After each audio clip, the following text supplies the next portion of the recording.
Hello fellow Earthlings, it's Libs, and today I'm going to be talking about the new Netflix remake of Rebecca.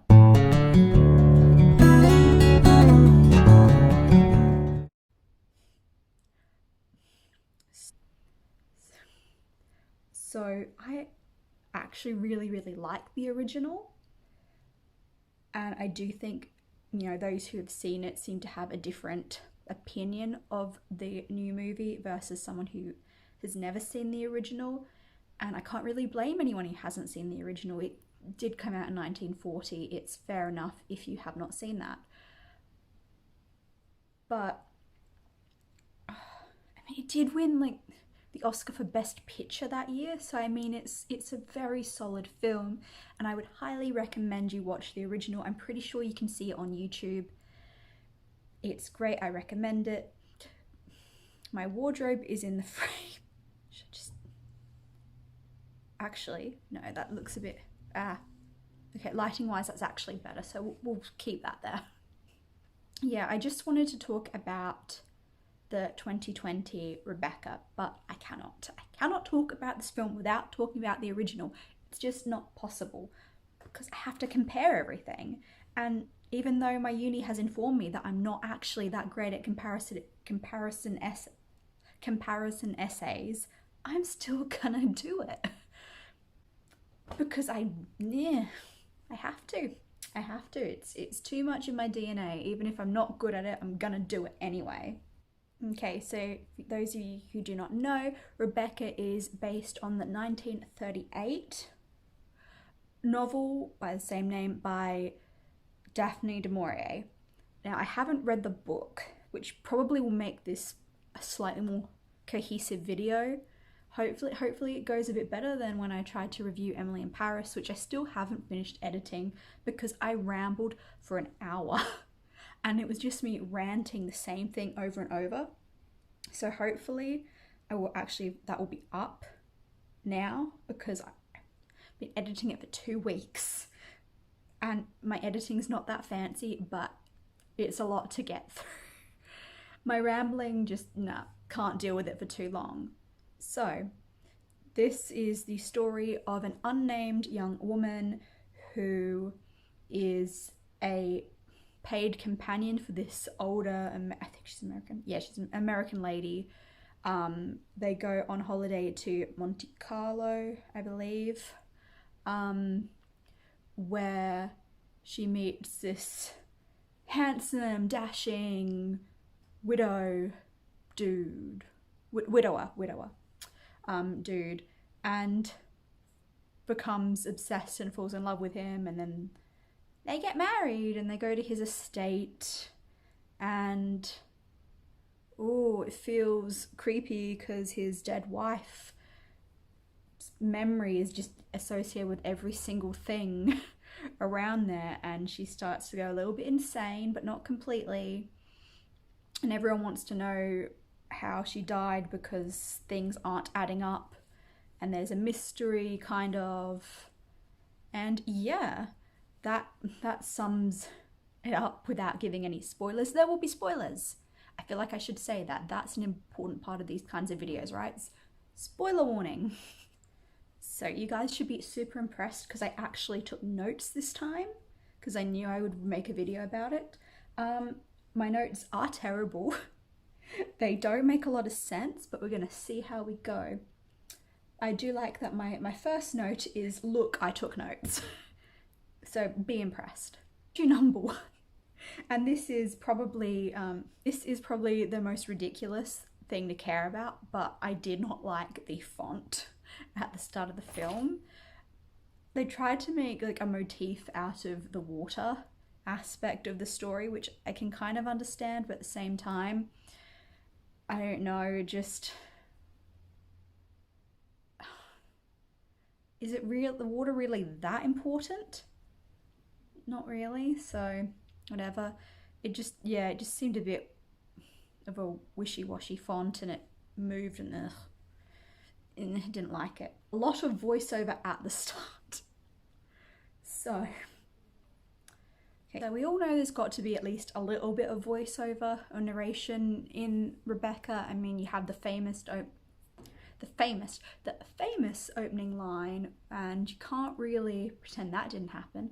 So all good, have that famous intro, but then the narration keeps going.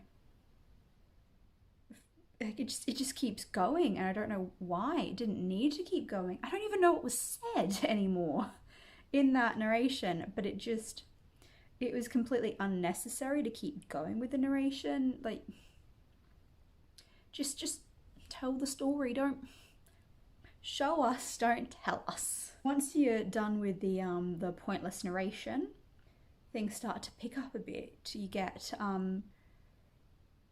unnamed female character. You get Lily James, we'll just go with it. It's Lily James. You know, you get to see her in this really fancy hotel, kind of being a bit klutzy around the place and not the most observant of people. And you meet Mrs. Van Hopper, who, I'm say this, the remake made her worse in a good way. Like, she sucks. Yeah, she has some great horrible lines, which are, yeah, quite good. You meet her and she's just, she has a lot of energy, but it's not necessarily the best energy. So she sends Lily James down to kind of reserve a seat next to Maxim de Winter, who she kind of vaguely-ish knows, but he's a wealthy widower, so she wants to sit near him even though she's way older than him, but seems semi-interested, but not really. I know, I'm not sure if she's like social climbing or if she's romantically interested there. And this I actually quite liked, is that, you know, Lily James goes down, is trying to give them a tip to be at that table, and just is so hopeless about it, has got no idea how to do this thing, and drops coins everywhere. And then you get good old Armie Hammer rocks up behind her, hearing the entire exchange, helps her pick up the coins and says, yeah, you wouldn't want to sit with him, he's a bit of a bore. And then she finds out that that is Maxim de Winter, and she's very embarrassed. It was quite cute. I think I kind of preferred that, the meeting that way, having a brief moment before Van Hopper kind of just steamrolls her way into everything. So one of the things I did really like about the remake was that I feel like they spent a lot more time building up the relationship between unnamed female character and Maxim de Winter. In the original, there's not really a lot of chemistry between them, and he's not necessarily nice to her. He's not super like nasty or anything, but he's quite critical of her. So I do like that in the remake they didn't make him so hypercritical of things, because that wasn't, you know, healthy. So they are a slightly healthier couple this time, around. And yeah, their romance feels a lot more believable. You see them spending more time together, and there's less of Van Hopper like trying to get into their situations. It's less rushed over. Like, the whole thing makes sense, and they actually have chemistry, which does make a difference. Anyway, Van Hopper gets sick, which was weird, because they kind of have her the night before she gets sick getting super drunk and just, I don't know, ranting about how embarrassing Lily James is and how she makes a fool of herself in front of Maxim, which, okay. And yeah, then she gets sick, and I just thought she was weirdly hungover, but then she's just in bed for like a week, and that's not really explained, because in the original she's not getting drunk and then getting sick. It's very clear that she's just ill, whereas in this it felt like they were presenting a bad hangover, but it just kept going for a week. Yeah, I feel like they could have got rid of her being drunk bit, because it wasn't real. Like, you knew that Lily James wasn't being treated particularly well by Van Hopper. That was pretty clear already. Where, yeah, Van Hopper finds out that Lily James and De Winter have been spending a lot of time together. She does her nasty line about how, yeah, he can probably, or how they'll go away and then Lily James can find someone in the same class as her, which, cool. And yeah, she's really upset and runs to find Maxim and try to say goodbye. And he just kind of is like, oh, I don't want you to go, oh, we could get married. Let's just get married. Then you don't have to leave. Not the most romantic proposal out there. Anyway, at least when he calls her a fool in this one, it's more of an endearing thing. It seems a bit less nasty than in the original. So, you know, for this part of the film, I do actually kind of prefer the remake. I think it did it better. But that's the main bit that I'd say was done better. Then we get to, I guess, the middle of the film, which is them going to Manderley, which is Maxim's big estate, and, you know, it's been in the families for generations, and he should produce a male heir one day to inherit this place, and blah-de-blah-de-blah. So they get to Manderley, all the staff are outside, and this is where you meet Mrs. Danvers, who's probably the best part of the original film. Danvers in the original film is amazing. And I can't remember the name of the actress who portrays her in either version, which is a bit embarrassing. But both actresses were really good. I will say that. Yeah, in the original, Danvers is kind of more mysterious and creepy, which I really, really liked. In this one, she gets a bit more character development and a bit more, well, not character development, but she's explored more as a character.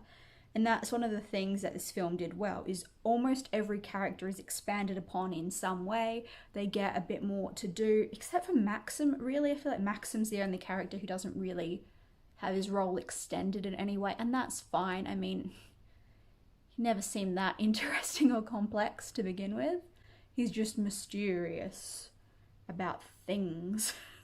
Lily James gets to meet Danvers, realizes that Danvers doesn't really approve of her, and there's a little bit of tension going on there in both adaptations of the book. They're like that. So I think in the original they spend a bit more time going over kind of what tasks she's meant to be doing and how she's not so good at them, whereas in the remake it's more like she doesn't know what she's really meant to be doing, like, at all. It's very good. Both versions do it really well, actually, trying to, you know, show her isolation in this new place, kind of being the mistress of this house. But, you know, the last mistress only recently died, and no one really knows what to think of this new person who's nothing like Rebecca. And Rebecca just is kind of this ever-present presence, but that's not the best. There's a family outside looking at me. Essence of Rebecca is looming over the house. That sounds better. Named female protagonist. Lily James is slowly learning a little bit more about Rebecca, about how everyone loved her, every man was in love with her, every woman wanted to be her. And she kind of feels like she's been suffocated by this idea of this person she's never met, but she feels like she can't live up to the expectations set by her predecessor. So you get a lot of awkward moments. The joy of her trying to figure out what's going on and just being very awkward about it. She cries a lot about it. Or almost cries about it a bit. There are bits about this part of the film that I like, and bits I think were done better in the original. Quite like when Lily James goes into Rebecca's old rooms, and Danvers kind of finds her there and starts talking about Rebecca, and you realise that Danvers is kind of a little bit obsessed with Rebecca. I think in the original is more eerie and creepy, kind of obsession. In the new one, it feels almost, I don't know how to explain it. It feels kind of like there's an underlying threat kind of in it, where it's not really eerie, but then you have this bit where she starts brushing Lily James's hair, and it gets like slightly violent in the hairbrushing, which I thought worked quite well. Pros and cons to both adaptations of that scene. At this bit where Rebecca's cousin shows up, it's not really explored that much in the original. In the new one, you have she meets this guy properly and spends some time with him before finding out that Maxim hates him and's forbidden him to ever be on the grounds, and that he's only there because Danvers invited him for some reason, which causes a big fight with her and Maxim. Kind of like that she actually got to meet this guy first, and a bit more, like, again, his character was expanded upon in the remake, which I think is always good to expand. If you're going to do a remake, expanding upon the characters is a good idea. Oh, there's a new scene that wasn't in the original, where she's meeting Grandma, and I think that's Maxim and Maxim's sister's mother or grandmother, who is very old and has forgotten that Rebecca is dead. And so when Lily James tries to explain that, well, she's Maxim's wife, she gets really like freaked out and confused and kind of like grabs her, which is actually quite a kind of scary-ish scene. Definitely freaks out Lily James. But yeah, that's one of the new scenes. Well, not sure if it's new to the entire story, but to this adaptation it is. After the incident with the cousin, she decides that she wants to fire Danvers. And they have quite a good discussion where you kind of figure out that, you know, she took care of Rebecca for so many years, and it was kind of just, it's really hard for her to accept someone new, and that, like Danvers says, she put too high an expectation on Lily James. And it's like, well, you know what, if you ask me to help you run things, I can help you run things. Which seems really sweet at first. So Lily James agrees, and then she decides she's going to hold this big ball because Rebecca used to hold these big costume parties. What I thought was really smart about this interpretation was they had Lily James's maid be the one to suggest the costume idea, because Lily James can't think of a costume. So she goes, I always thought this portrait of one of Maxim's like distant family members would make a really cool costume. And so that's the idea that she goes with. Of course, Danvers is behind it because it's what Rebecca wore the last costume party. It was, a costume inspired by that painting. That made sense. So she has this costume made, she goes down to this ball that she's organised, and Maxim's furious at her because she looks just like Rebecca did. And he like loses his mind at her. In both, he completely loses his mind at her, and she's completely humiliated. Which then leads to her realizing that Danvers is very much against her. And in both, you get this scene where Danvers kind of tries to make her throw herself out a window. It's better in the original. It's way creepier and eerier in the original. It's not bad in the remake, but you never think for a moment Lily James is actually going to throw herself out the window. In the original, you do have a moment where you think she might. Everyone's freaking out. There's been some discovery or a boat hit something near the beach, and Rebecca's boat is pulled out of the water. And inside is Rebecca's body. And it turns out Maxim identified the wrong body earlier on. And this is where I start to dislike this film. It's like the last 40 minutes, for me, it kind of fell apart a little bit. And I get why, because the Hitchcock one was so clever with how it with some of the camera angles and shots that were taken, and they were trying to not do that. But in order to not do that, they made the story weaker. So I'm not sure what the correct course of action would have been in this scenario. Information starts to come forward about what really happened to Rebecca, and that's, the moment it fell apart was in the original. They meet unnamed female protagonist and Maxim meet in the boathouse, and the truth comes out. And the way it's shot, there's one particular scene. So in the original, what happens is, spoilers everywhere, by the way, they get into a fight. Rebecca tells him that she's pregnant and that he can't prove the baby's not his, because it's definitely wouldn't be his kid. She's been having a lot of affairs throughout the marriage because she knew he would never leave her.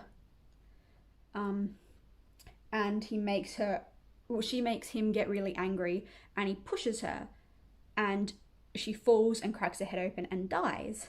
And the way that that's shot, with him opening the door to show where she fell, and the way the camera moves, is great. I really, really like how that scene was shot. And because they didn't want to do that, they changed things. So in this version, you just get Armie Hammer telling her that they had the same argument, but Rebecca put a gun in his hand and he pulled the trigger and she died. Which, no, I don't like. I don't like. That makes it very, very, very much he just straight up murdered her. In the original one, it's probably manslaughter, but in this one, it's definitely murder. And that makes it a lot harder when Lily James decides that she wants to stand by him and help him come up with a plan to not get caught for this. Because in both versions, he puts her body in her yacht on a stormy night and helps destroy the yacht, and then it sinks and everyone assumes she's drowned. But that just changes a huge bit for Lily James to suddenly go, I'll stand by you, I'll help you come up with a way to not get caught for this. But this is definitely straight up murder. There is no possible grey area in this situation. It's also really boring the way it's shot, which isn't the main bit, but comparing the scenes side by side, you know which one is superior. And you get, what is good is once Lily James finds out about this thing, finds out, she becomes more of an active character, making more decisions, as opposed to earlier in the film where she kind of is just super passive, everything happens to her, and she just goes along with it. There's a trial to try and figure out what happened. It's not like a murder trial or anything, but it's more trying to figure out how the wrong body was identified and making sure the yacht going down was an accident. Trying to figure out if this was a suicide or, a murder.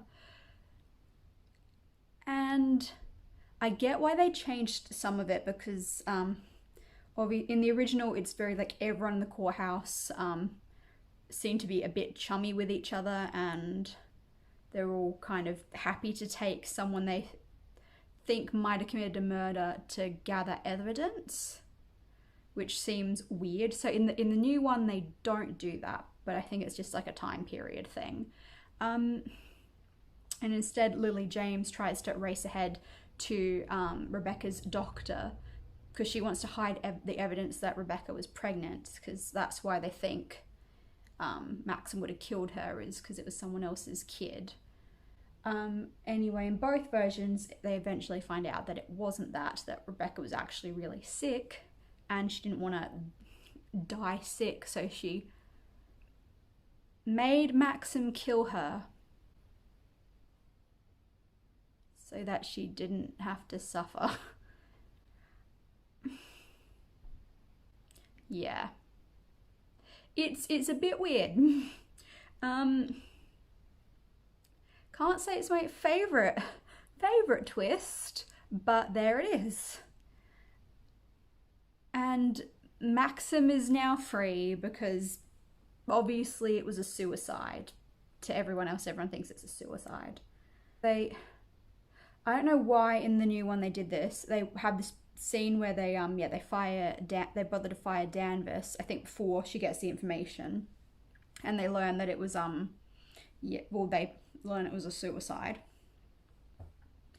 They fire Danvers and they do a whole scene where Danvers leaves with cousin dude.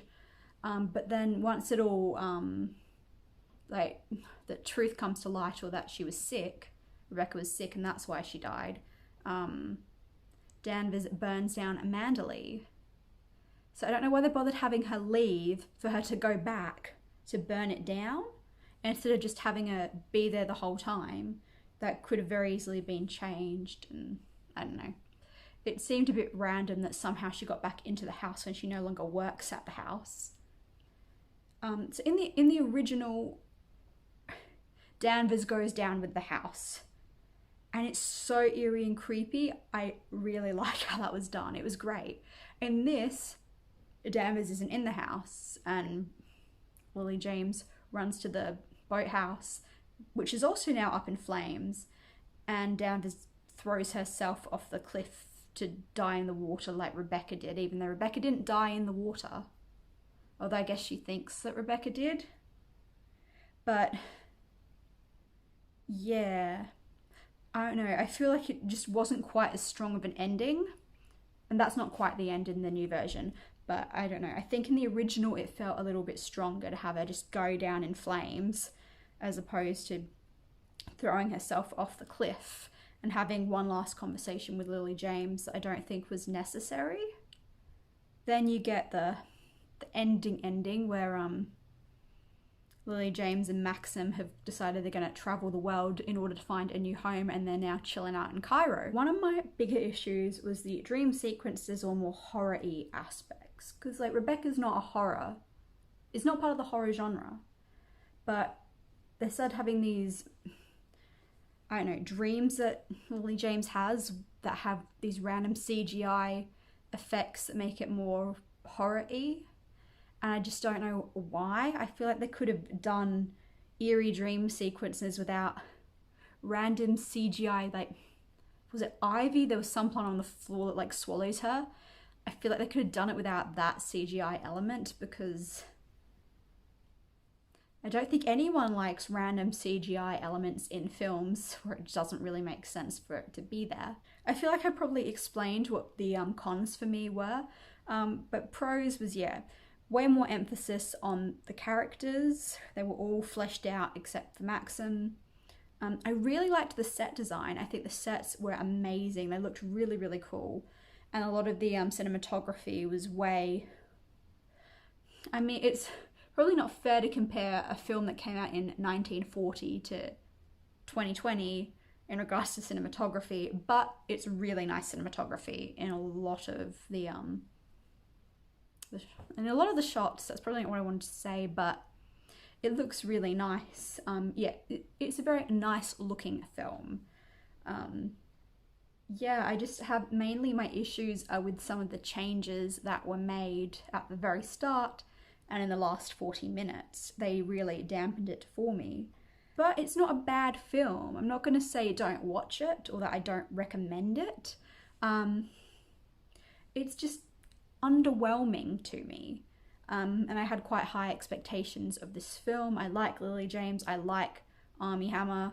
I kind of wish he'd had a bit more to do in this film, actually, which I wasn't expecting that to be something I said, but I kind of feel like he was the only character who wasn't fleshed out any more than in the original. I like how they met in this a lot better, because in the original, it looks like De Winter's gonna throw himself off a cliff in Monte Carlo on holiday, and unnamed female protagonist sees him and screams out to him because she doesn't want him to jump. And I didn't like that as much for like the intro. So I mean, there were pros and cons to both films. This is a more, I don't know, the female characters are treated a bit better and with a bit more dignity than in the initial film. You can still read a lot of queer theory in both. Yeah, this one more so, I think, than in the original, but it's still not extremely overt, but it's still there. You can still read that from the text if that's something you want to do, or if you see it or not, whatever. Um, yeah, that's still there. I think the acting was all pretty solid for the most part. I mean, I yeah. I feel like Lily James was stronger towards the end of the film as opposed to when she's kind of just a nervous crying wreck. Um, that doesn't really show her strengths as much, but it was still good. Armie Hammer didn't have to do that much. He didn't have to do that much, but he was solid. The new Mrs. Van Hopper was definitely definitely very good.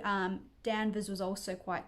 I mean, you can't compare the two because both were good. Both performances of Danvers are good and they are solid. One just is extremely eerier, and part of it might be because it's in black and white, honestly, but I don't know, she's just so eerie and creepy. Whereas in this version, it's trying to make her, I don't know, a teeny bit more sympathetic, but also a bit more like sneaky. And I'm not, which is still fine. It's still fine. It's not bad. It's by no means bad. It's just different. And it's hard when I have such love and admiration for the original film to compare the two because it's not bad. And that's probably the nicest thing I can say about it because anything else, and I feel like I'm taking away from the 1940 version of Danvers, which is just amazing. Yeah, I feel like most people seem to have quite a mixed feeling about this, and I had a quick look at some of the statistics going around, and there were like 50% of people like it, 50% don't. Yeah, so it's not bad. There are many parts that are very good, but it's not the original. And if you're going to watch one, I would have to recommend the original. Again, I'm not the biggest Hitchcock fan, honestly. I kind of, you hear things about Hitchcock and you don't really, but this film, Rebecca, is my favorite Hitchcock, and it's the one I've watched the most, and it's the one I recommend. This new version is still good. It's just not the original. And like most remakes, it's trying to capture something that perhaps it can't quite. Okay, let me know if you have watched either versions of Rebecca, what you liked or disliked about either one, and I will see you next time. Bye.